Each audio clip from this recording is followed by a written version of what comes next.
This podcast is brought to you by Renewal by Andersen of Central Pennsylvania, where your savings are in your control. Get 20% off your whole project with additional savings as well, like the $500 off each entry or patio door you get, or the up to $250 off you get each window when you buy 10 or more. That's at $0 down, 0 payments, and no interest for 18 months. Drop by renewalbyandersen.com for more information.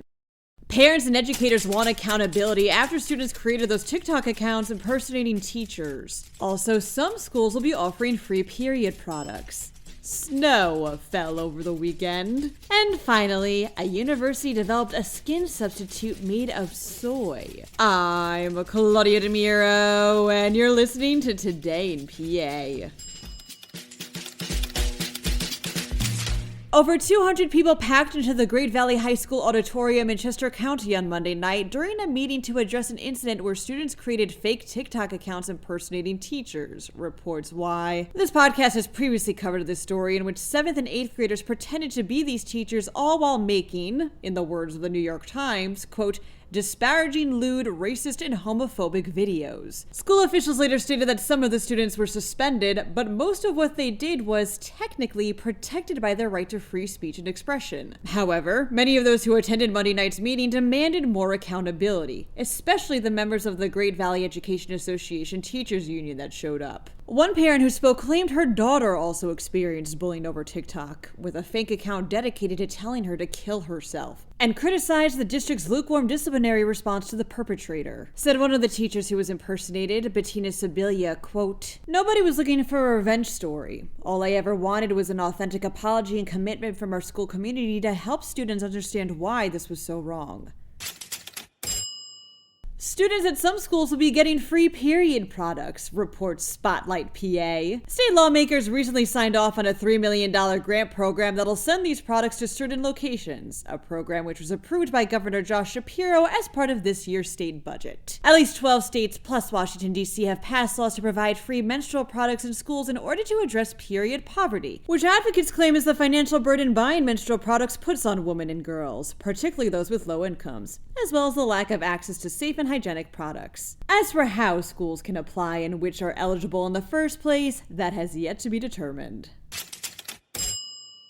Some snowfall was recorded around Philadelphia International Airport on Sunday, states PennLive. So, basically, thunderstorms that formed that day produced some hail. And according to the U.S. National Weather Service, since hail is frozen precipitation, it's considered a quote-unquote trace of snow in climate reports. This means the area around the airport saw a record snowfall for this time of year, the previous record being set in 1870.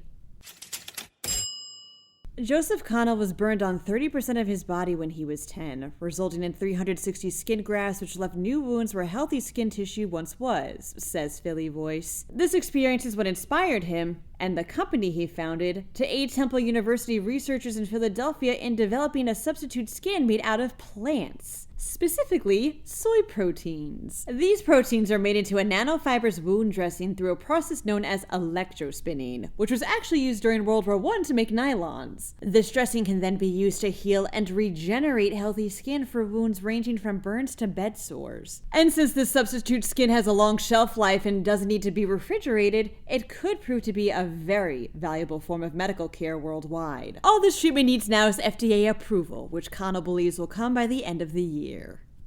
That wraps up today's episode. For more Pennsylvania news and beyond, visit PennLive.com. Also, please don't forget to leave this podcast a rating and to email me at todayinpa@PennLive.com. Thanks ahead of time, and of course, thanks for listening.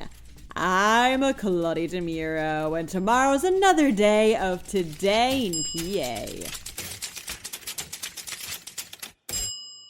This podcast is brought to you by Renewal by Andersen of Central Pennsylvania, where your savings are in your control. Get 20% off your whole project with additional savings as well, like the $500 off each entry or patio door you get, or the up to $250 off you get each window when you buy 10 or more. That's at $0 down, 0 payments, and no interest for 18 months. Drop by renewalbyandersen.com for more information.